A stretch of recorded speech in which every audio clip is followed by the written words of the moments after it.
यीशु नाम,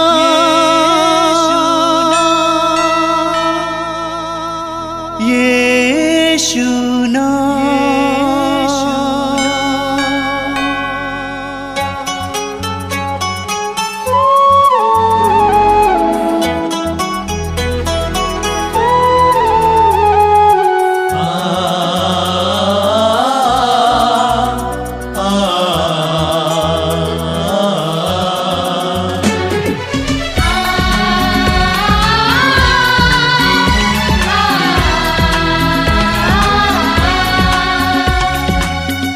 पूरब से पश्चिम तक,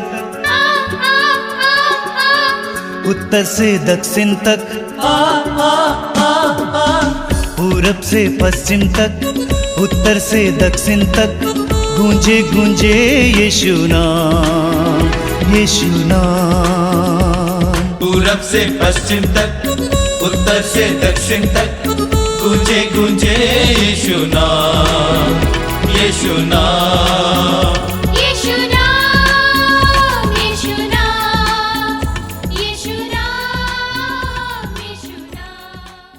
मेरे प्रिय भाई और बहनों, मैं बड़े आनंद के साथ आप सभी का इस मातृनाम सत्संग में स्वागत करता हूं।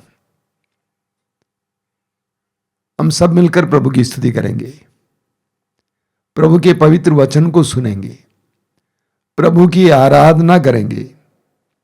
इसमें हमारी भलाई है, हमारा कल्याण है। कई भाई बहन जो दुख लेकर मेरे पास आते हैं, मैं उनसे कहता हूं स्तुति करना शुरू करो। एक एक दुख के लिए, एक एक पीड़ा के लिए प्रभु को धन्यवाद देना शुरू करो। आप देखेंगे जैसे जैसे आप प्रभु को धन्यवाद देते जाएंगे, आपके जीवन के दुख हल्के होते जाएंगे। आप देखेंगे आपको चंगाई मिलेगी, विभिन्न प्रकार के बंधनों से आजादी मिलेगी। तो प्रभु की स्तुति करना हमारे लिए कल्याण की बात है। देखिए स्तोत्रकार क्या कहता है, स्तोत्र 147 में स्तोत्रकार कहता है कि अपने ईश्वर का भजन गाना कितना अच्छा है। अपने ईश्वर का भजन गाना कितना अच्छा है, उसकी स्तुति करना कितना सुखद है। वह दुखियों को दिलासा देता और उनके घावों पर पट्टी बांधता है। हमारा प्रभु महान है, सर्वशक्तिमान और सर्वज्ञ है। वह दीनों को संभालता है और विधर्मियों को नीचे गिराता है। धन्यवाद देते हुए प्रभु का गीत गाओ, सितार बजाते हुए प्रभु का भजन सुनाओ। तो आइए हम बड़े आनंद के साथ प्रभु की स्तुति करें। हमारे भाई और बहन स्तुति में हमारी अगुवाई करेंगे। मैं आप सभी से अनुरोध करूंगा, हृदय खोलकर, हृदय की गहराई से प्रभु की स्तुति करना। अपना मुंह खोलकर गीत गाते जाना, आंखें बंद रखकर गीत गाते जाना, स्तुति में लीन होते जाना। जैसे जैसे आप स्तुति करते जाएंगे, इस बात का ख्याल कीजिए प्रभु आपके जीवन में कार्य करने लगेंगे। तो आइए हम प्रभु की स्तुति में एक गीत गाएं। मन करता यीशु यीशु गाता रहूं। मन करता यीशु यीशु गाता रहूं। मन करता यीशु यीशु गाता रहूं। सब मेरे भाई मन करता यीशु यीशु गाता रहूं। मन करता यीशु को प्यार करता रहूं। मन करता यीशु को प्यार करता रहूं। मन करता यीशु को प्यार करता रहूं। मन करता यीशु को प्यार करता रहूं। प्यार करता रहूं, प्यार करता रहूं। मन करता यीशु यीशु गाता रहूं। सब मेरे ताली बजाएंगे। मन करता यीशु यीशु गाता रहूं। और एक बार गाएंगे सब मिलकर। मन करता यीशु यीशु गाता रहूं।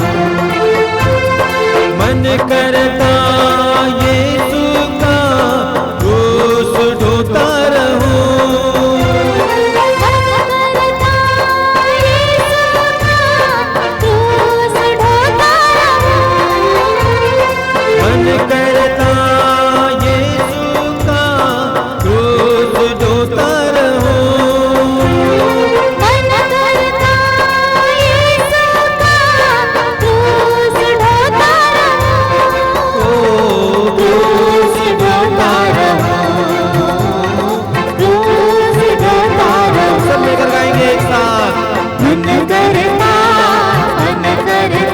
यीशु यीशु गाता रहूं। ऊंचे स्वर में गाएंगे। मन करता यीशु यीशु गाता रहूं। मन करता पग पग में प्यार होता रहो। मन करता पग पग में प्यार होता रहूं। मन करता पग पग में प्यार होता रहो। मन करता पग पग में प्यार होता रहूं। प्यार होता रहूं। प्यार होता रहूं। ताली बजाकर गाएंगे सब मिलकर। मन करता यीशु यीशु गाता रहूं। सब मिलकर ताली बजाएंगे। मन करता यीशु यीशु गाता रहूं। मन करता राही बनकर संग संग चलता रहूं। ये मन करता राही बनकर संग संग चलता रहूं। मन करता राही बनकर संग संग चलता रहूं। ये मन करता राही बनकर संग संग चलता रहूं। ओ संग संग चलता रहूं। सब मिलकर गाएं। संग संग चलता रहूं। ऊंचे स्वर में ताली बजाते हुए। मन करता यीशु यीशु गाता रहूं। ताली बजाइए सब मिलकर गाइए। मन करता आनंद के साथ। यीशु यीशु गाता रहूं। आनंद के साथ और खुशी के साथ मेरे बाप। मन करता यीशु यीशु गाता रहूं। मन करता यीशु की जय जय करता रहूं। मन करता यीशु की जय जय करता रहूं। मन करता यीशु की जय जय करता रहूं।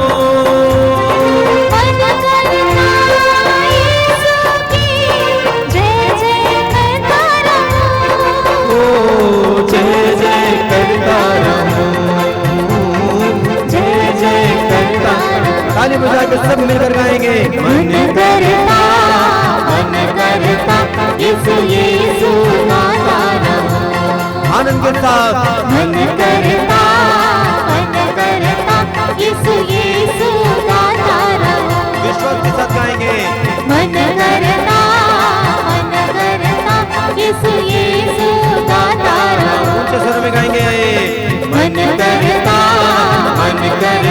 यीशु यीशु गाता रहूं। सब लोग गाएंगे। मन करता यीशु यीशु गाता यीशु यीशु गाता रहूं। यीशु यीशु गाता रहूं। यीशु यीशु यीशु यीशु गाता रहूं। यीशु यीशु गाता रहूं।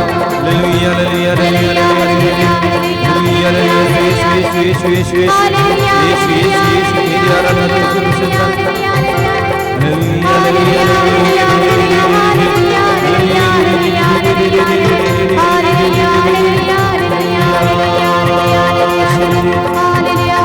महिमा महिमा महिमा महिमा स्तुति स्तुति स्तुति आराधना।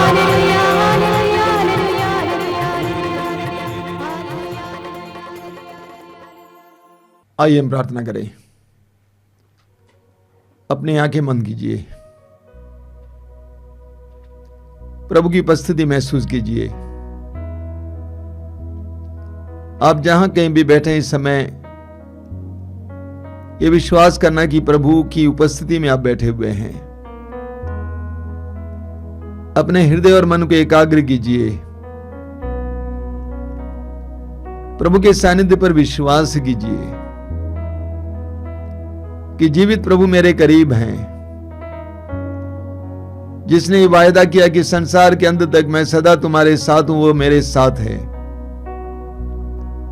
और उस प्रभु के लिए अपने हृदय और मन को खोलिए। प्रभु अपने दिव्य वचन में कहते हैं, मैं द्वार पर खड़ा होकर खटखटा रहा हूं। यदि कोई मेरी वाणी सुनकर, मेरी आवाज सुनकर मेरे लिए द्वार खोल देगा, मैं आकर उसके साथ भोजन करूंगा और वो मेरे साथ है। अपने हृदय के द्वार को प्रभु के लिए खोलिए। प्रभु को आपके जीवन में आने दीजिए, आपके परिवार के जीवन में आने दीजिए। प्रभु को एक आदान प्रदान शुरू करने दीजिए। हृदय की गहराई से प्रभु के साथ जुड़े रहिए। प्रभु से कहिए अपनी परिस्थितियों के बारे में, प्रभु मेरे जीवन में बहुत सारी समस्याएं हैं। एक तरफ बहुत सारे सुख हैं, लेकिन दूसरी तरफ बहुत सारे दुख हैं। प्रभु मैं उन सारी बातों को तेरे सामने इस समय लाना चाहता हूं। मैं जानता हूं कि तू मेरी बातों को जानता है, मेरी परिस्थिति को परखता है, जानता है, क्योंकि तू एक जीवित प्रभु है। अपने जीवन की एक एक बात को तेरे सामने लाता हूं प्रभु। मैं विश्वास करता हूं कि इस सत्संग के दौरान तू मेरे जीवन में चमत्कार और चिन्ह प्रकट करने वाला है, क्योंकि तू सर्वशक्तिमान है। तेरे लिए कुछ भी असंभव नहीं है। तू मेरी बिगड़ी परिस्थितियों को संवार सकता है, मेरी खोई हुई बातों को फिर दिला सकता है। अपने जीवन को और अपने परिवार के जीवन को तेरे हाथ में समर्पित करता हूं प्रभु। आइए प्रभु, मेरे जीवन में आइए, मेरे परिवार के जीवन में आइए, मेरी परिस्थितियों में आइए। प्रभु के लिए अपने हृदय के द्वार को खोलिए। यीशु हमारे जीवन में प्रवेश करना चाहते हैं। 2000 वर्ष पहले देहधारी बनकर इस धरती पर आने वाले ईश्वर के पुत्र, संसार के मुक्तिदाता, आप और मेरे जीवन में प्रवेश करना चाहते हैं। आज भी वही मुक्ति हमें देना चाहते हैं। हम अपने हृदय के द्वार को इस समय खोलेंगे। पवित्र आत्मा को इस समय आपके जीवन में कार्य करने दीजिए। पवित्र आत्मा इस सत्संग के दौरान हमारे ऊपर मंडरा रहा है। आप जहां कहीं भी बैठे हैं, मान लीजिए कि पवित्र आत्मा आपके ऊपर मंडरा रहा है, आपके जीवन में कार्य करने जा रहा है। विश्वास और भरोसे के साथ अपने हृदय को प्रभु के लिए खोलिए। आज आपके जीवन में प्रभु के कार्य करने दीजिए। आपके टूटे फूटे रिश्तों को जोड़ने दीजिए। आपकी टूटी फूटी परिस्थितियों को फिर संवारने दीजिए। पवित्र आत्मा के लिए अपने हृदय और मन को खोलिए। हमारे भाई बहन मिलकर इस समय पवित्र आत्मा का आह्वान करते हुए गीत गाएंगे। हम सभी लोग उनके पीछे पीछे गाते हुए पवित्र आत्मा में लीन हो जाएंगे। आत्मा को आपके जीवन में कार्य करने दीजिए। आंखें बंद कीजिए और गीत में उनके साथ हो लीजिए।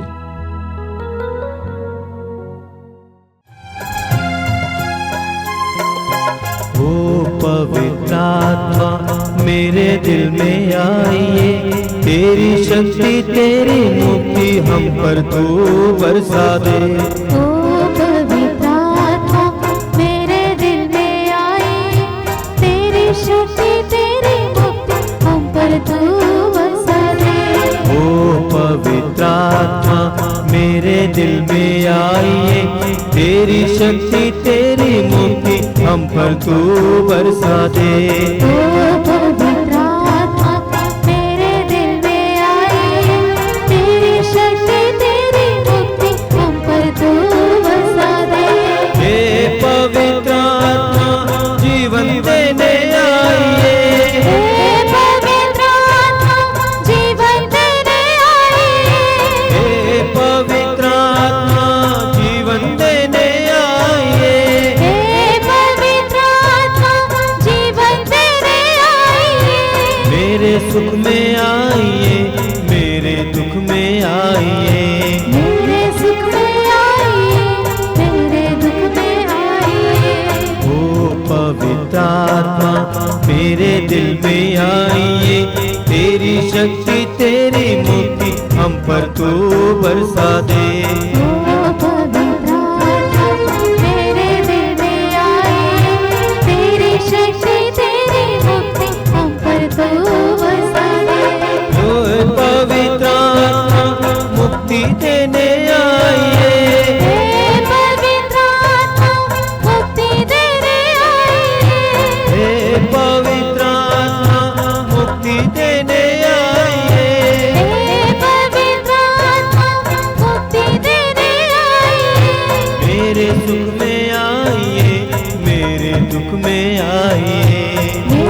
सुख में आए, मेरे दुख में आए। ओ पवित्र आत्मा मेरे दिल में आइए, तेरी शक्ति तेरी मुक्ति हम पर तू बरसा दे। ओ पवित्र आत्मा मेरे दिल में आइए, तेरी शक्ति तेरी मुक्ति हम पर तू बरसा दे। तेरी शक्ति तेरी मुक्ति हम पर तू बरसा दे। तेरी शक्ति तेरी मुक्ति हम पर तू बरसा दे। अपनी आंखें खोलिए। मेरे प्रिय भाई और बहनों, इस नए वर्ष में हम सभी प्रभु को धन्यवाद देते हैं। प्रभु चाहते हैं कि हम लोग शांतिपूर्ण जीवन जिए। प्रभु चाहते हैं कि हम लोग आनंदमय जीवन जिए। बाइबल हमें बताती है कि हमारा ईश्वर प्रेम है। यीशु ने हमें बताया कि हमारा ईश्वर हमारे प्रेमी पिता हैं। प्रभु ने कहा, बुरा होने पर भी तुम अपने बच्चों को सहज ही अच्छी चीजें देते हो, तो तुम्हारे स्वर्गीय पिता तुम्हें अच्छी चीजें क्यों नहीं देगा।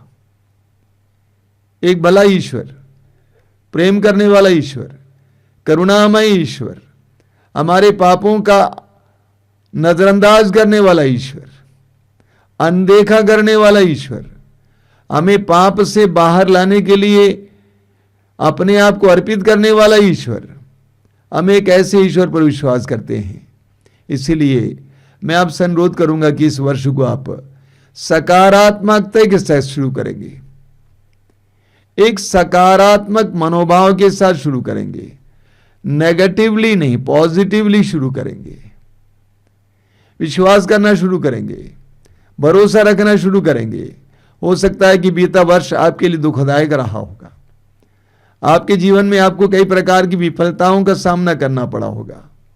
मैं आपसे अनुरोध करूंगा, इस नए वर्ष को आप सकारात्मक ढंग से ग्रहण कीजिए। यह विश्वास कीजिए कि प्रभु के लिए कुछ भी असंभव नहीं है। स्वर्गदूत ने मां मरियम से कहा, लूकास अध्याय 1 वाक्य 37, ईश्वर के लिए कुछ भी असंभव नहीं है। प्रभु यीशु ने स्वयं कहा लूकास अध्याय 18 वाक्य 27 में, जो मनुष्यों के लिए असंभव है वो ईश्वर के लिए संभव है। जो मनुष्यों के लिए असंभव है वो ईश्वर के लिए संभव है। एक ऐसी दृढ़ धारणा अपने मन में लाइए, सकारात्मकता लाइए। ये सोचिए कि प्रभु कुछ भी कर सकते हैं, प्रभु हमारी परिस्थिति को बदल सकते हैं। यूहन्ना अध्याय 11 वाक्य 40 को बार बार याद कीजिए। प्रभु कहते हैं, यदि तुम विश्वास करोगे तो तुम परमेश्वर की महिमा देखोगे। यदि तुम विश्वास करोगे तो तुम परमेश्वर की महिमा देखोगे। मार्कुस अध्याय 9 वाक्य 23 में प्रभु कहते हैं, विश्वास करने वालों के लिए कुछ भी असंभव नहीं है, सब कुछ संभव है। तो मैं आपसे अनुरोध करूंगा कि यह नया वर्ष सकारात्मकता के साथ लें, पॉजिटिवली लें, विश्वास के साथ लें, भरोसे के साथ लें, उम्मीद रखें, अपनी आशा को बुलंद करें, अपनी उम्मीद को बुलंद करें। यह दृढ़ धारणा अपने मन में रखें कि मेरे प्रभु के लिए कुछ भी असंभव नहीं है। और यह नया वर्ष आपके लिए अनुग्रह का वर्ष बनेगा, आशीष का वर्ष बनेगा, प्रभु के चमत्कारों का वर्ष बनेगा। बीते जीवन की ओर मुड़कर देखिए, कितने ऐसे क्षण थे जब आपको लगा कि सब समाप्त हो गया, लेकिन प्रभु ने ऐसा नहीं होने दिया। प्रभु ने ऐसा नहीं होने दिया। प्रभु ने आपको उठाया, प्रभु ने आपको संवारा, प्रभु ने आपको संभाला, प्रभु ने आपके परिवार को संभाला। वही प्रभु आज भी जीवित हैं और वही प्रभु आपको आगे भी ले चलेगा। यह पूर्ण विश्वास करना, दृढ़ धारणा मन में लाना और इस तरह एक नए वर्ष में प्रवेश करना। बोलिए hallelujah, hallelujah, hallelujah, hallelujah, hallelujah, hallelujah. मेरे प्रिय भाई और बहनों, अब निर्गमन ग्रंथ के अध्याय 33 उसके वाक्य 15 में मूसा की एक सुंदर प्रार्थना पढ़ते हैं। वहां लिखा हुआ है, मूसा ने उत्तर दिया, यदि तू स्वयं हमारे साथ नहीं चलता तो अच्छा हो कि हमें भी यहां से आगे जाने की आज्ञा ना दे। मूसा ने क्या प्रार्थना की प्रभु से? यदि तू स्वयं हमारे साथ नहीं चलता तो अच्छा हो कि हमें भी यहां से आगे जाने की आज्ञा ना दे। अंग्रेजी में इसका अनुवाद है, if your presence does not go with us, यानी यदि तेरा सानिध्य हमारे साथ ना चले तो तू हमें यहां से आगे जाने की आज्ञा ना दे। मूसा ने ईश्वर के सानिध्य का अनुभव किया था। मूसा ने ईश्वर के सानिध्य और ईश्वर के सामर्थ्य का अनुभव किया था। मूसा ने ईश्वर के अलौकिक और अनंत प्रेम का अनुभव किया था। मूसा ने ईश्वर की करुणा का अनुभव किया था। इसीलिए मूसा कहते हैं, यदि तेरा सानिध्य हमारे साथ ना चले तो अच्छा होता कि हमें भी आगे जाने की आज्ञा ना दें। इस बात को जानना जरूरी है। उस समय मूसा के लिए ईश्वर अशरीरी था। ईश्वर को अपनी आंखों से कोई देख नहीं पाता था, बस ईश्वर के सानिध्य का एहसास कर पाते थे, ईश्वर की उपस्थिति का एहसास कर पाते थे। मूसा ने ईश्वर की उपस्थिति का अनुभव किया। इस्राएलियों के इस इतिहास में मूसा ने देखा कि कैसे ईश्वर ने मिस्र देश में गुलामी में जी रही अपनी जनता को छुड़ाया। मूसा ने देखा कि कैसे ईश्वर ने अपने सानिध्य के द्वारा मिस्र देश में बड़े बड़े चमत्कार और चिन्ह प्रकट किए। 10 विपत्तियां मिस्रियों पर भेजा और इस प्रकार इस्राएलियों को, ईश्वर की चुनी हुई जनता को मिस्र देश की गुलामी से छुड़ाया। मूसा ने देखा, मूसा ने अनुभव किया। मूसा ने देखा निर्गमन ग्रंथ अध्याय 14 में कि कैसे ईश्वर ने अपनी प्रिय जनता के लिए लाल समुद्र को 2 भागों में विभाजित किया ताकि वे मिस्र से भागकर अपने देश की ओर चले आएं। लाल समुद्र को ईश्वर ने 2 भागों में विभाजित किया, पानी को रोक रखा और इस्राएली जनता नंगे पांव लाल समुद्र को पार कर पाई। मूसा ने देखा निर्गमन ग्रंथ अध्याय 16 में, मूसा ने देखा कि जब इस्राएलियों के पास खाने के लिए कुछ नहीं था, सारा अनाज समाप्त हो गया था, सारी खाद्य वस्तुएं समाप्त हो गई थी और मूसा की प्रार्थना के द्वारा ईश्वर ने आसमान से मन्ना बरसाया, प्रतिदिन उनको खिलाया। मूसा ने ईश्वर के सानिध्य के सामर्थ्य का एहसास किया। मूसा ने देखा निर्गमन ग्रंथ अध्याय 17 में आप पढ़ेंगे कि कैसे जब इस्राएलियों के पास पीने के लिए पानी नहीं था तो मूसा की प्रार्थना के कारण ईश्वर ने चट्टान से पानी निकाल दिया था। मूसा ने देखा निर्गमन ग्रंथ अध्याय 17 में मूसा ने देखा कि कैसे ईश्वर ने चमत्कारी हाथ बढ़ाकर इस्राएलियों को अमलकियों से बचा लिया, छुड़ा लिया। तो मूसा ने यह देखा इस्राएलियों के इतिहास में ईश्वर ने अपने सानिध्य के द्वारा क्या चमत्कार और चिन्ह प्रकट किया था। मूसा ने व्यक्तिगत रूप से भी अनुभव किया था। निर्गमन ग्रंथ के अध्याय 3 में हम पढ़ते हैं कि मूसा अपने ससुर की भेड़ चरा रहा था, लेकिन मूसा ईश्वर के पहाड़ के पास आया। मूसा ने वहां पर उस झाड़ को देखा जिसमें से लपटें निकल रही थी, आग की लपटें नहीं जल रही थी। आश्चर्यपूर्ण चमत्कारपूर्ण दृश्य। और वहां पर मूसा ने देखा कि कैसे ईश्वर ने डरे हुए मूसा को, जो मिस्र देश से भाग निकला था, डरे हुए मूसा को अपनी शक्ति और सामर्थ्य से भर दिया था ताकि वो वापस मिस्र देश जाएं और इस्राएली जनता को उनकी गुलामी से छुड़ा कर ले आएं। मूसा ने ये देखा, ये अनुभव किया कि ईश्वर के सानिध्य ने उसके जीवन में क्या किया। मूसा ने अनुभव किया था। निर्गमन ग्रंथ के अध्याय 34 में पढ़ेंगे, उसके 28 और 29 में वहां पर लिखा हुआ है, मूसा सीनाई पर्वत पर 40 दिन और 40 रात प्रभु के साथ रहा। मूसा सीनाई पर्वत पर 40 दिन और 40 रात प्रभु के साथ रहा। उसने ना तो रोटी खाई और ना पानी पिया। उसने विधान के शब्द अर्थात 10 नियम पाटियों पर अंकित किए। 29 में लिखा हुआ है, जब मूसा नियम की दोनों पाटियां हाथों में लिए सीनाई पर्वत से उतरा तो उसे ये पता नहीं था कि ईश्वर से बातें करने के फलस्वरूप उसका मुखमंडल दीप्यमान है। 40 दिन और 40 रात उपवास और प्रार्थना करते हुए मूसा ईश्वर के साथ था। उसका चेहरा चमक रहा था। ईश्वर के सानिध्य के कारण मूसा ने अनुभव किया था। मूसा ने अनुभव किया था कि कैसे ईश्वर उसके करीब उससे बात करता है। हम पढ़ेंगे विधि निर्गमन ग्रंथ अध्याय 33 उसके वाक्य 9 से लेकर। मूसा लोगों से दूर एक छोटा सा तंबू खड़ा करता था। उसको उसने नाम दिया दर्शन कक्ष। वचन में लिखा हुआ है, दर्शन कक्ष में मूसा के प्रवेश करते ही बादल का खंभा उतरकर तंबू के द्वार पर खड़ा हो जाया करता था। तब प्रभु मूसा से बातें करता था। तंबू के द्वार पर बादल का खंभा खड़ा देखकर सभी लोग तुरंत अपने अपने तंबू के द्वार पर से उसे दंडवत किया करते थे। जिस तरह एक व्यक्ति दूसरे व्यक्ति से बात करता है, उसी तरह प्रभु मूसा के आमने सामने प्रकट होकर उससे बात करता था। मूसा ने प्रभु के सानिध्य को बहुत गहराई से, बहुत नजदीकी से अनुभव किया था।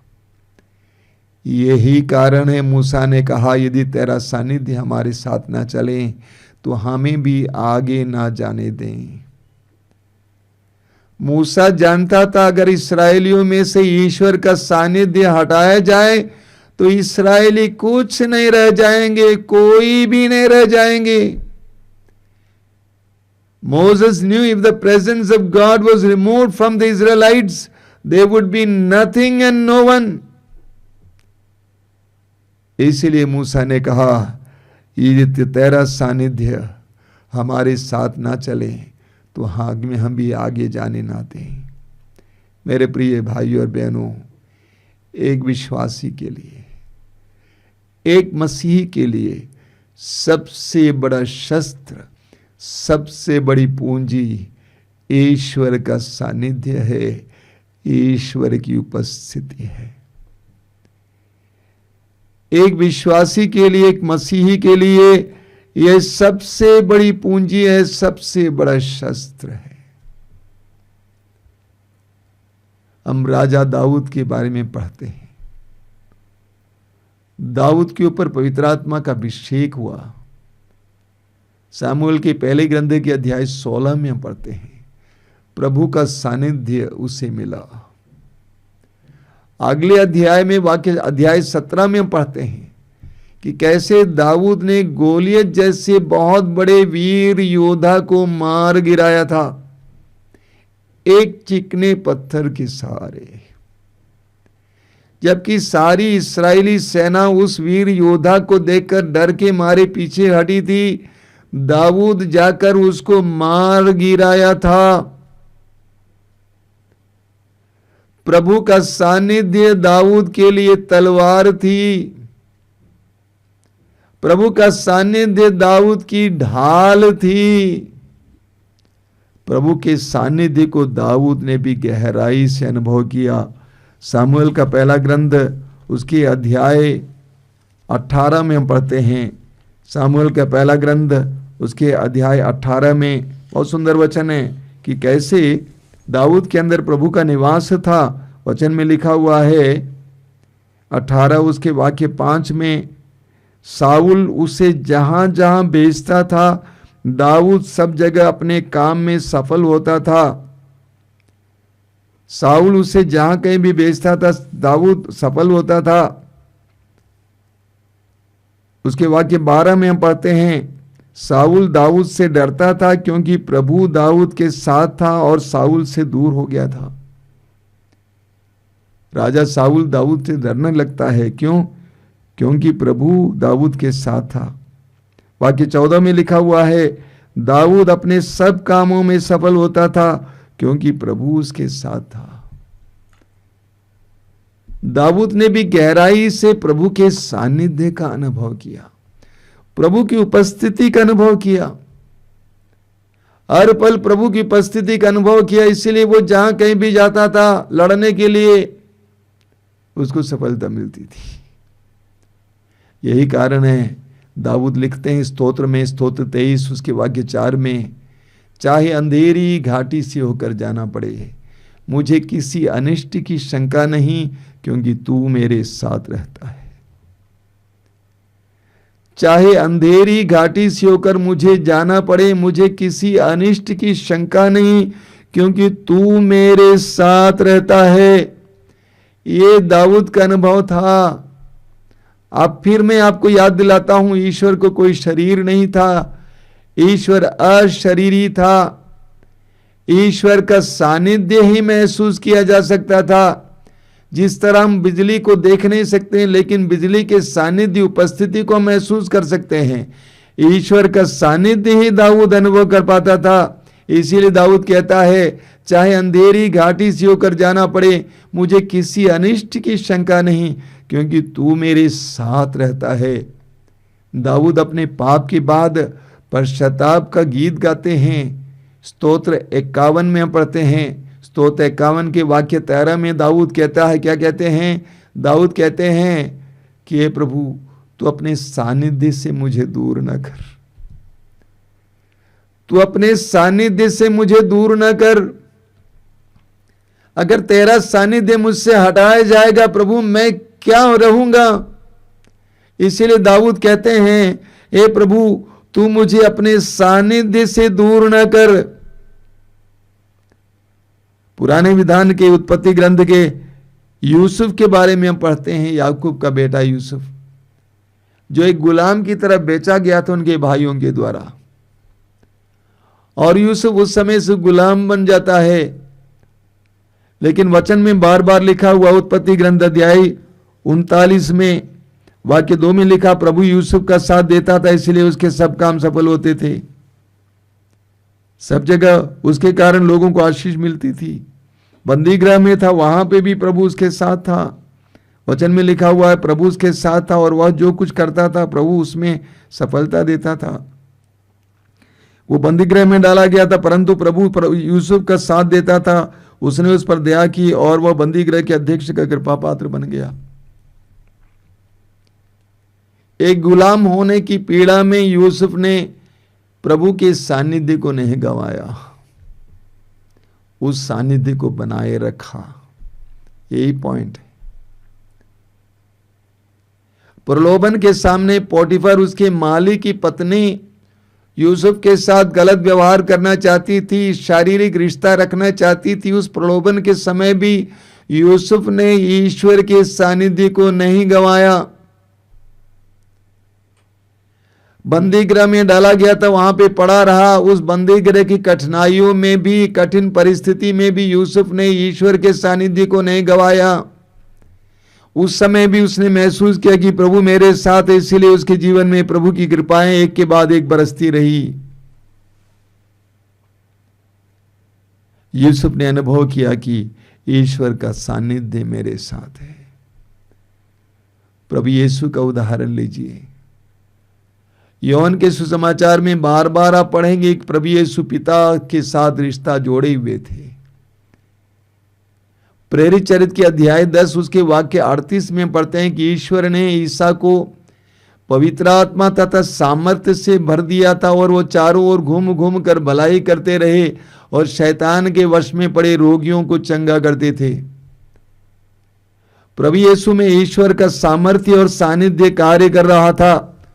लूकास अध्याय 5 वाक्य 17 में हम पढ़ते हैं कि प्रभु यीशु में ईश्वर का सामर्थ्य क्रियाशील था, इसीलिए वो रोगियों को चंगा करते थे। प्रभु यीशु ईश्वर के पिता के सानिध्य में जीते थे। लूकास के सुसमाचार के अध्याय 4 उसके वाक्य 18 और 19 में प्रभु यीशु स्वयं कहते हैं, पवित्र आत्मा ने मुझे मेरा अभिषेक किया है, उसने मेरा अभिषेक किया है और पवित्र आत्मा की छाया और उस पर बनी हुई है। प्रभु कहते हैं ईश्वर का आत्मा मुझ पर छाया रहता है।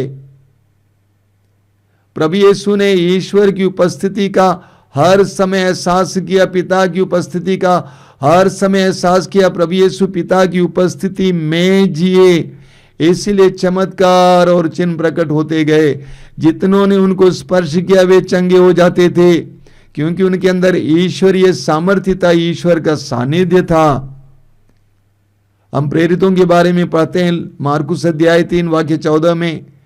प्रभु यीशु ने 12 प्रेरितों को चुना, उनका नाम प्रेरित रखा और उनको अपने साथ रखा, अपनी उपस्थिति में रखा, जिससे वे सामर्थ्य पाएं, ताकि वे अबदूतों को निकाल सकें, सुसमाचार की घोषणा कर सकें। प्रभु यीशु ने उनको एम्पावर किया, सशक्तिकृत किया। कैसे? अपने साथ रखकर। प्रभु का सानिध्य, प्रभु की उपस्थिति हमें सशक्त बना देती है। और हमें प्रेरितों के जीवन में देखने को मिलता है। प्रेरित चरित्र के अध्याय 6 उसके वाक्य 8 में हम स्टीफन के बारे में पढ़ते हैं। कलीसिया के पहले शहीद स्टीफन के बारे में लिखा हुआ। वहां पर स्टीफन बड़े बड़े चिन्ह और चमत्कार प्रकट किया करता था, बड़े बड़े चिन्ह और चमत्कार प्रकट किया करता था, क्योंकि स्टीफन के अंदर प्रभु का सानिध्य था, प्रभु की उपस्थिति थी, इसीलिए बड़े बड़े चिन्ह और चमत्कार प्रकट किया करता था।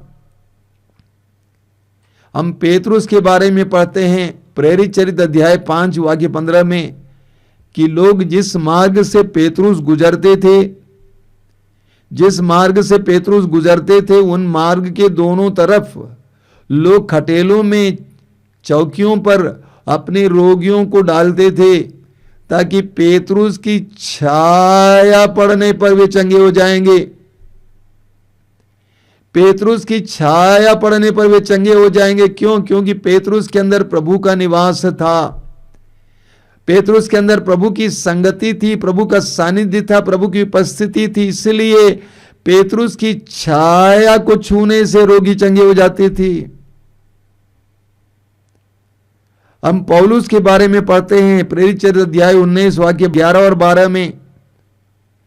प्रेरित चरित्र अध्याय 19 11 और 12 में लोग पौलुस के रुमाल को चोरी किया करते थे, छीन लेते थे उससे। उस जमाने का रुमाल आज के रुमाल की तरह नहीं है, हो सकता है कि गमछा की तरह हो। उसको ले जाते थे और रोगियों पर रखते थे और रोगी चंगे हो जाते थे, क्योंकि प्रभु का सानिध्य था, प्रभु की उपस्थिति थी। हर विश्वासी के लिए प्रभु की उपस्थिति सबसे महान, मैंने कहा, शस्त्र है, सबसे बड़ी पूंजी है। अगर प्रभु की उपस्थिति हमारे अंदर है, हमारे लिए हर दरवाजा खुल जाएगा। मैंने स्वयं अपने जीवन में अनुभव किया है कि कैसे प्रभु की उपस्थिति में रहते समय दरवाजे खुल जाते हैं, असंभव सी बातें संभव हो जाती हैं, लोगों का मन बदल जाता है। एस्तर के ग्रंथ में आप देखेंगे कि एस्तर अपनी प्रजा को, अपने लोगों को छुड़ाना चाहती थी महाविनाश से, प्रार्थना में लीन थी। 3 दिन उपवास और प्रार्थना करने के बाद राजा के दरबार में जाती है। नियम था कि राजा के दरबार में कोई भी रानी बिना अनुमति के नहीं आ सकती है, इसीलिए राजा का चेहरा क्रोध से भर गया। लेकिन कुछ ही पलों में प्रभु की उपस्थिति के कारण राजा का मन बदल गया। परिस्थितियां बदल जाती हैं, लोग बदल जाते हैं, मनोभाव बदल जाता है जब हमारे अंदर प्रभु की उपस्थिति बनी हुई होती है। बोलिए hallelujah, hallelujah, hallelujah, hallelujah, hallelujah, hallelujah, hallelujah, hallelujah, hallelujah, hallelujah. इसीलिए हमें भी प्रभु से प्रार्थना करने की आवश्यकता है। प्रभु, यदि तेरा सानिध्य, तेरी उपस्थिति हमारे साथ ना चले तो हमें भी आगे जाने ना दे। यदि तेरी उपस्थिति, तेरा सानिध्य हमारे साथ ना हो तो हम कैसे आगे बढ़ सकते हैं? तेरी उपस्थिति के बिना हम क्या कर सकते हैं? यदि तेरी उपस्थिति हमारे साथ ना हो तो हमें भी आगे जाने ना दे, हमें यहीं पे समाप्त होने दें। लूकास के समाचार की अध्याय 24 में हम पढ़ते हैं, उसके वाक्य 29 में प्रभु यीशु, पुनर्जीवित यीशु 2 शिष्यों के साथ गांव की ओर जा रहे हैं। शिष्यों ने यीशु को पहचाना नहीं। गांव पहुंच गए, एमाउस पहुंच गए। सांझ हो रही थी, शाम हो रही थी और यीशु आगे जाने जैसे लग रहा था। शिष्यों ने प्रभु से कहा, हमारे साथ रह जाइए, सांझ हो रही है। प्रभु से हमारी भी यही प्रार्थना होनी चाहिए, हमारे साथ रह जाइए, सांझ हो रही है। वो गीत है ना, बहुत सुंदर गीत, साथ रहना प्रभु जी, सांझ हो रही है, राहों में अंधेरा फैल रहा है। कितना सुंदर गीत है ये, हम सबका गीत होना चाहिए। साथ रहना प्रभु जी, हमें तेरा सानिध्य चाहिए। प्रवक्ता ग्रंथ के अध्याय 2 वाक्य 3 में लेखक कहता है, जब तुम्हारे जीवन में दुख पीड़ाएं आती हैं तो प्रभु से लिपटे रहो। प्रभु से लिपटे रहने का क्या अर्थ है? प्रभु के सानिध्य को पर भरोसा रखो, प्रभु की उपस्थिति पर भरोसा रखो, प्रभु के साथ लिपटे रहो, प्रभु के सानिध्य को बनाए रखो, क्योंकि उसके सानिध्य, उसकी उपस्थिति के बिना हमारा जीवन अर्थहीन है, व्यर्थ है। जैसा कि वो गीत है ना, यीशु बिना जीना बेकार है, प्रभु की उपस्थिति के बिना जीना बेकार है। इसलिए मेरे प्रिय भाई और बहनों, इस नए वर्ष में हम प्रभु की उपस्थिति को, प्रभु के सानिध्य को अपनी पूंजी माने। इस नए वर्ष में हम प्रभु की उपस्थिति को, प्रभु के सानिध्य को अपनी मुख्य पूंजी माने और उसको जितना हो सके बढ़ाने का प्रयास करें, जितना हो सके बढ़ाने का प्रयास करें। प्रभु का दूसरा नाम वचन बाइबल में दिया गया है, एमानुएल, अर्थात ईश्वर हमारे साथ। ईश्वर हमारे साथ। प्रभु से बार बार कहिए कि हे प्रभु हमारे साथ रहिए, क्योंकि आपका सानिध्य हमारा सामर्थ्य है। बार बार प्रभु से कहिए, हे प्रभु हमारे साथ रहिए, क्योंकि आपका सानिध्य, आपकी उपस्थिति हमारा सामर्थ्य है। आइए हम प्रार्थना करें। धन्यवाद देते हैं प्रभु इन पलों के लिए, तेरी उपस्थिति के लिए धन्यवाद देते हैं। मैं विश्वास करता हूं कि तू इस समय मेरे साथ है, हमारे साथ है। तेरा नाम है इमैनुएल, ईश्वर हमारे साथ। जिस तरह मूसा ने तुझसे प्रार्थना की, उसी तरह मैं भी प्रार्थना करना चाहता हूं। यदि तेरी उपस्थिति, तेरा सानिध्य हमारे साथ ना चले तो हमें भी आगे ना जाने दे, क्योंकि प्रभु तेरी उपस्थिति के बिना हमारा जीवन क्या है? कुछ नहीं है।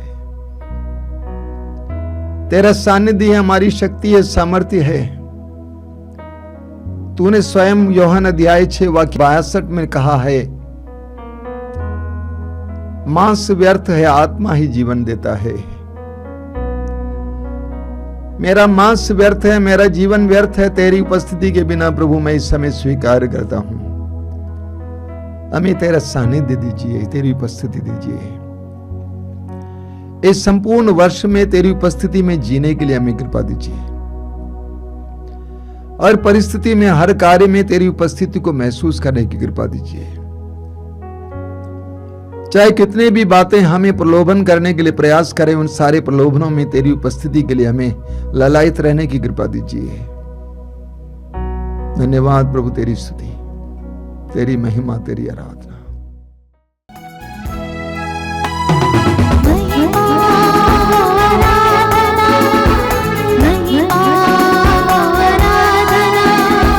महिमा हो आराधना, महिमा हो आराधना, महिमा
तूने बनाया आसमां, गाए प्रशंसाए ज़मीं, झूम उठे सारा जहां। गाए प्रशंसा ये जमीन, झूम उठे सारा जमा। महिमा हो आराधना, महिमा हो आराधना, महिमा हो आराधना, महिमा हो आराधना मेरे यीशु, तेरी आराधना, तेरी आराधना।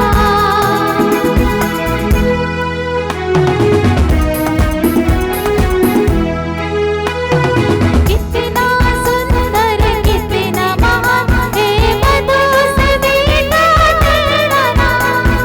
कितना सुंदर कितना महान है मधु से मीठा तेरा नाम। कितना सुंदर, कितना महान और मधु से मीठा तेरा नाम।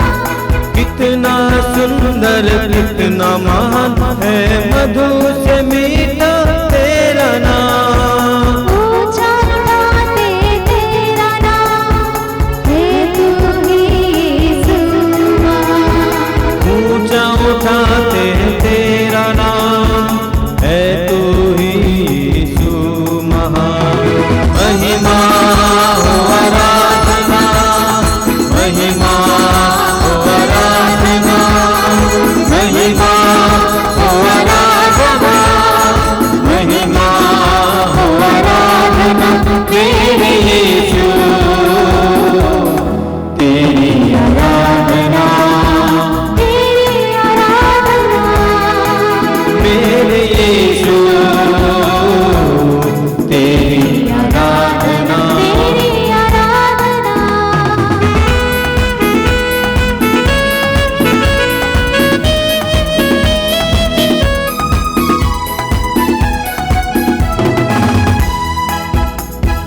केवल तू ही पवित्र है, आदर और महिमा के योग्य है। केवल तू ही पवित्र है, आदर और महिमा के योग्य है।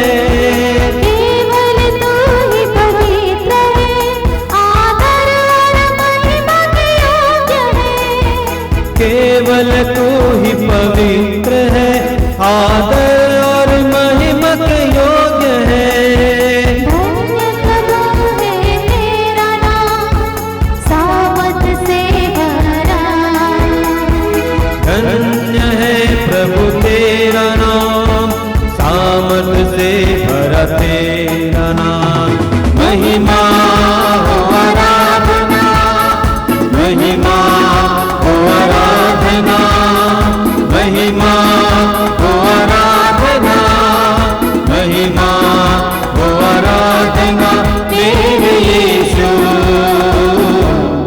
तेरी आराधना तेरी आराधना, मेरे यीशु, तेरी आराधना। तेरी आराधना। महिमा हो आराधना, महिमा हो आराधना, महिमा हो आराधना, महिमा हो आराधना तेरे यीशु, तेरी आराधना, तेरी आराधना। मेरे यीशु। आइए हम प्रभु की उपस्थिति महसूस करें। मैं आप सभी से अनुरोध करूंगा, अपनी आंखें बंद रखें, सारी व्यस्तताओं को दूर रखें और अपने हृदय को प्रभु की उपस्थिति के लिए खोलें। ये आशीष का समय है, अनुग्रह का समय है। आपके प्रभु, आपके मुक्तिदाता आपके पास आए हैं, आपके रुदन को सुनकर आपकी दयनीय दशा देखकर प्रभु आपके पास आए हैं। प्रभु के साथ जुड़ जाइए, प्रभु के साथ जुड़ जाइए। सुसमाचारों में हम पढ़ते हैं, यीशु ने लोगों को आह्वान किया, पुकारा और कहा कि मेरे पास आओ। यीशु के पास आ जाइए। प्रभु ने कहा मैं तुम्हें विश्राम दूंगा, लेकिन मेरे पास आओ। 2000 वर्ष पहले स्वर्ग छोड़कर संसार के मुक्तिदाता यीशु इस संसार में आए। आप और मेरे संसार में प्रवेश करना चाहते हैं। अपने हृदय को खोलिए, घर के द्वार को खोलिए। प्रभु से कहिए कि आइए यीशु, मेरे जीवन में आइए, मेरे परिवार में आइए। और मैं विश्वास करता हूं तेरे आने से सब कुछ बदल जाता है, क्योंकि तूने अपने पवित्र वचन में कहा है कि मैं सब कुछ नया बना देता हूं। आइए यीशु, आइए।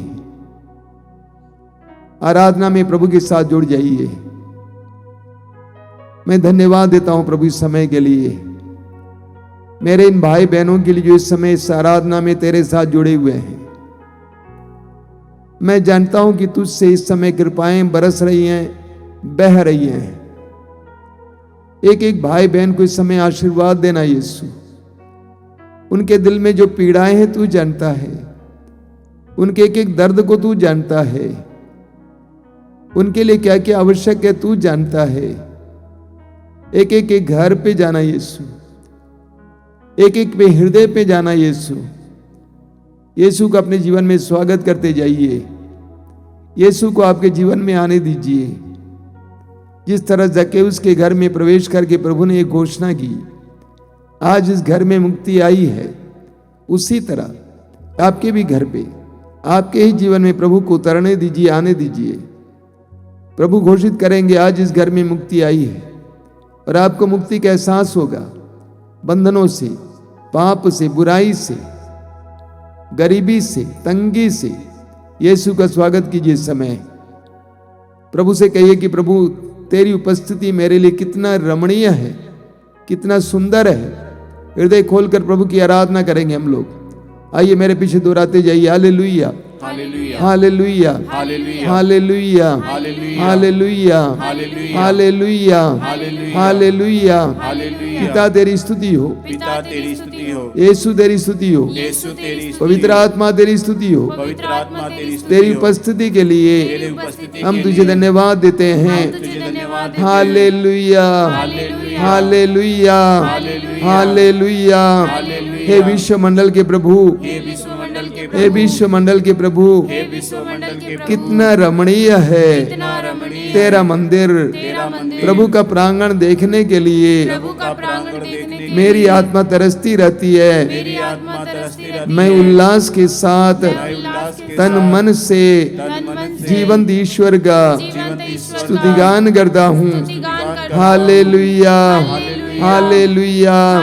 तेरे मंदिर में रहने वाले तेरे मंदिर में रहने वाले धन्य हैं। तेरे मंदिर में रहने वाले तेरे मंदिर में रहने वाले धन्य हैं। वे निरंतर वे निरंतर तेरा स्तुतिगान करते हैं। Hallelujah, hallelujah, hallelujah, hallelujah. तेरी आराधना हो, तेरी महिमा हो, तेरी प्रशंसा हो। Hallelujah, hallelujah. हृदय खोलकर हम इस समय प्रभु की स्तुति और आराधना करते जाएंगे। Hallelujah, hallelujah, hallelujah, hallelujah, hallelujah, hallelujah, hallelujah, hallelujah, hallelujah, hallelujah, hallelujah, hallelujah, hallelujah, hallelujah, hallelujah, hallelujah, hallelujah, hallelujah, hallelujah. पिता परमेश्वर मैं करता हूँ तेरी आराधना, तेरी स्तुति। पिता परमेश्वर मैं करती हूँ तेरी आराधना, तेरी स्तुति। पिता परमेश्वर मैं करता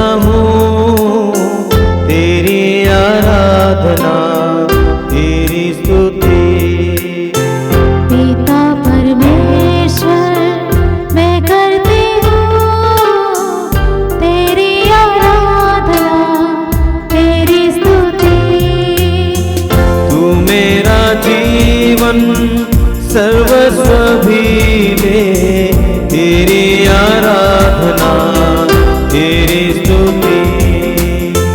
तू मेरा जीवन सर्वस्व भी ले, तेरी आराधना तेरी स्तुति।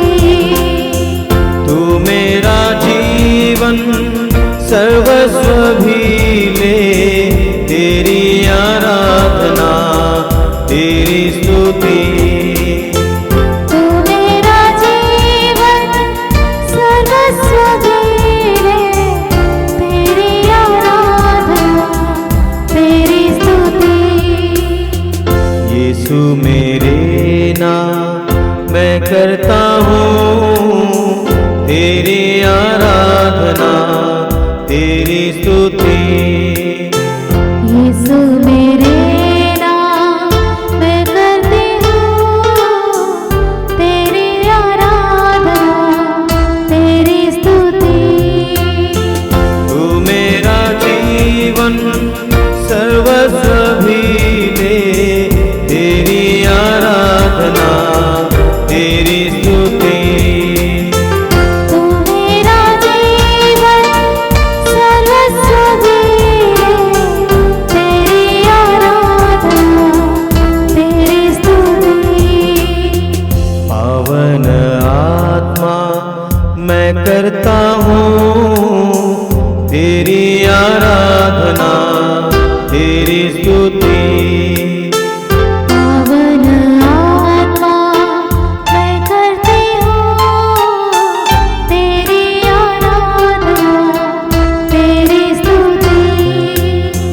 तू मेरा जीवन सर्वस्व भी ले, तेरी आराधना तेरी स्तुति। तू मेरा जीवन सर्वस्व भी ले, तेरी आराधना तेरी स्तुति।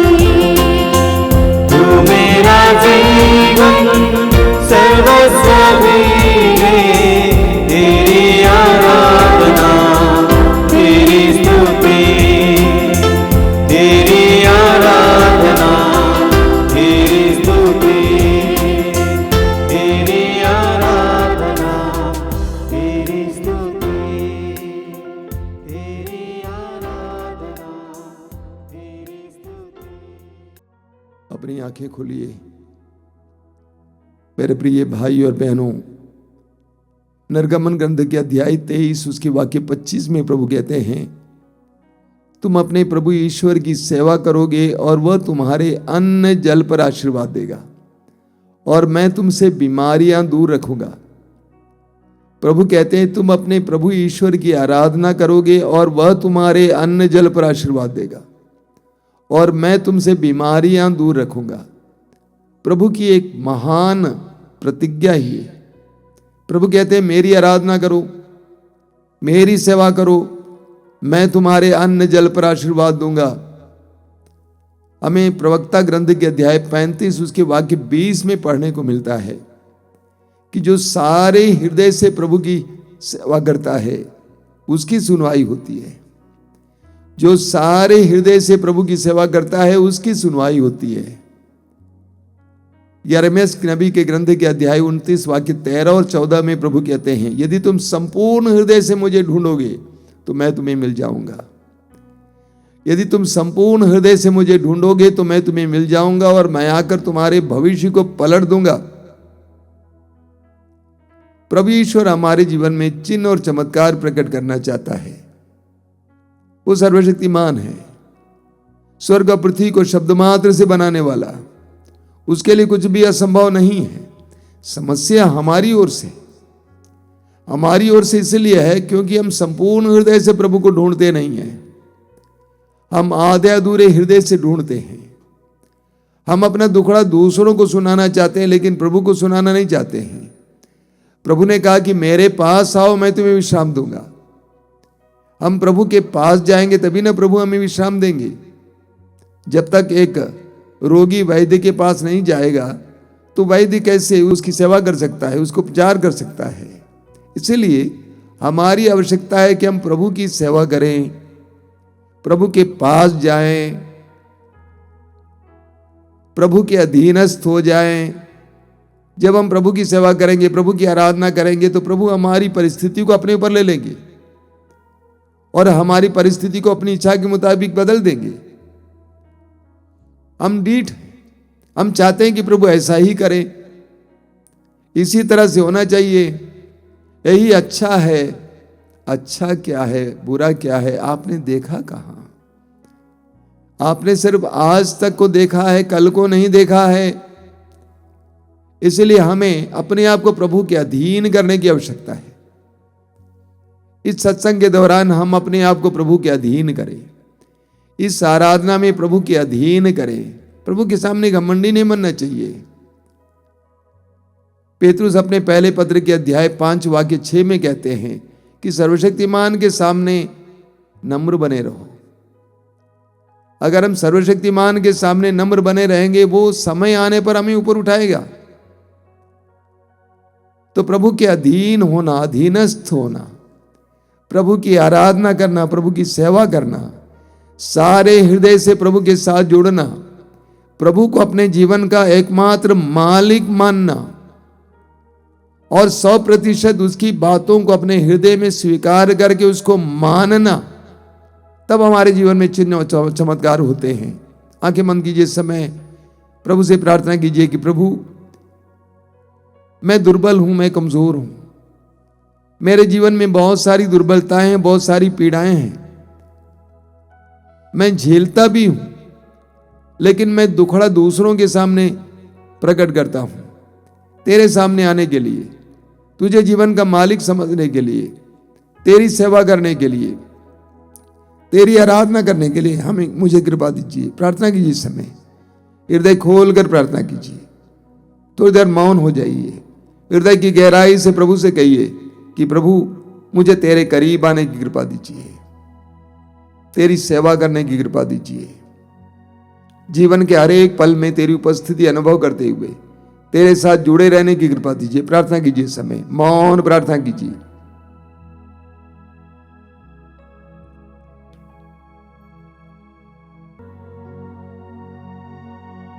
आइए हम इस समय हमारे बीच में जितने रोगी हैं उनके लिए प्रार्थना करेंगे।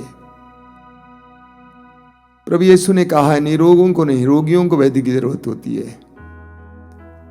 सुसमाचारों में हम पढ़ते हैं, जहां कहीं भी प्रभु यीशु जाते थे, वहां पर लोग रोगियों को उनके पास लेके आते थे, और यीशु ने या तो शब्द मात्र से या स्पर्श करके, या उन्होंने, लोगों ने यीशु को स्पर्श किया और वे सभी चंगे हो गए। वही यीशु आज भी हमारे बीच में है। उस प्रभु पर विश्वास कीजिए, अपने दर्द पीड़ाओं को प्रभु को समर्पित कीजिए, अपने रोगों को यीशु के हाथ में समर्पित कीजिए। यीशु दयालु है, करुणामय है,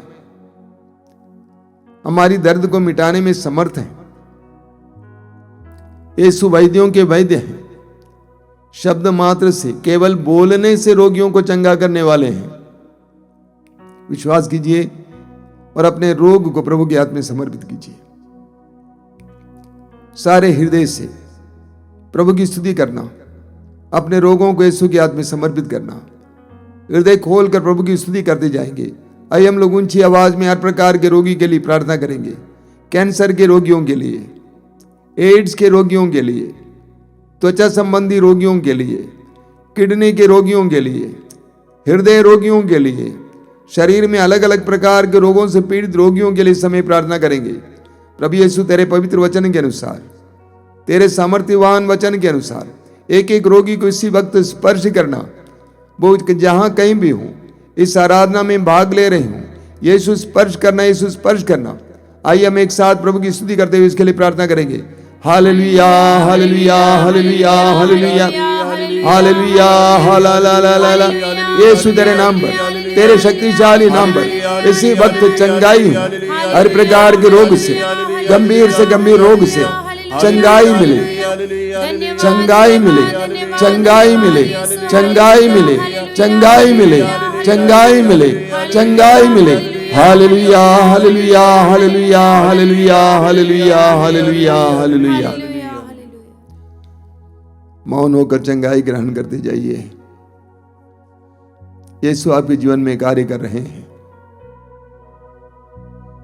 विश्वास कीजिए कि प्रभु ने आपको स्पर्श किया है। विश्वास कीजिए कि आपके शरीर के उस हिस्से को प्रभु स्पर्श कर रहे हैं। हर तरह के बंधन से उसे आजाद कर रहे हैं।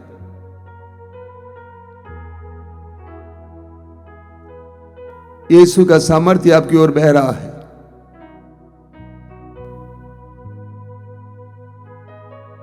धन्यवाद यीशु, धन्यवाद। तेरी स्तुति, तेरी आराधना, तेरी महिमा। धन्यवाद प्रभु, धन्यवाद।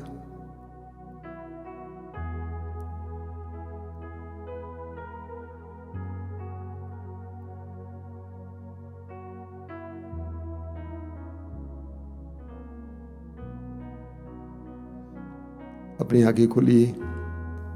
मेरे प्रिय भाई बहनों, फिर एक बार मैं आपके सामने कुछ सूचनाएं रखना चाहता हूं। इस कार्यक्रम से जुड़ी हुई सूचनाएं। सबसे पहले YouTube में आपको बहुत सारे प्रवचन सुनने को मिलेंगे। जब आपके पास समय है, खाली समय है, जरूर प्रवचन उठाएंगे और सुनेंगे। इसके द्वारा प्रभु का वचन आपके जीवन में कार्य करने लगेगा। YouTube में हमारे कार्यक्रम है रोज सुबह 5 बजे रोज की रोटी, दोपहर को 3 बजे करुणामाला लाइव, शाम को 7 बजे कृपाधारा लाइव, रात को 8:30 बजे आशीर्वाद, और मंगलवार को शाम को 5 बजे युवाओं के लिए विशेष कार्यक्रम, शुक्रवार को शाम को 6 बजे पवित्र रक्ताभिषेक प्रार्थना, और रविवार को सुबह मिसा बलिदान 5 बजे, और दोपहर को मातृधाम सत्संग। इन सारे कार्यक्रमों में भाग लीजिए, प्रभु की आशीष पाइए। मैं आपसे अनुरोध करूंगा, कम से कम 10 लोगों को इन कार्यक्रमों के बारे में बताएंगे ताकि उनको भी प्रभु की आशीष मिले। मातृधाम आश्रम से एक पत्रिका प्रकाशित होती है। प्रभु ने कहा ज़रूर अगर आपको कोई प्रति चाहिए तो आप ज़रूर हमारे ऑफिस को संपर्क करेंगे। मातृधाम से जो रेडियो प्रसारित किया जाता है 24 घंटे, मातृधाम रेडियो, ज़रूर उसको सुनेंगे। आप प्ले स्टोर से ऐप डाउनलोड करें, मातृधाम रेडियो का ऐप, और उसको सुनेंगे। उसके द्वारा प्रभु की आशीष पाएंगे। तो आइए हम लोग इस समय प्रभु की आशीष पाएंगे। आशीष के समय जो लोग तेल और पानी लाए हैं अपने हाथ में उठा के पकड़ेंगे और प्रभु से प्रार्थना करेंगे कि प्रभु इस तेल और जल को आशीर्वाद देना, इसे शुद्ध करना, पवित्र करना। आइए प्रभु की आशीष पाएं।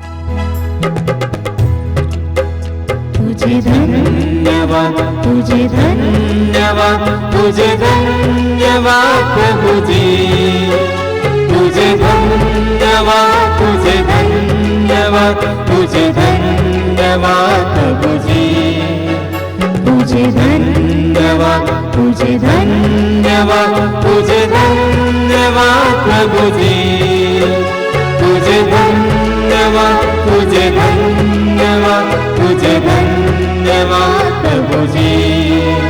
तेरी महिमा हो, तेरी महिमा हो, तेरी महिमा हो प्रभु जी, तेरी महिमा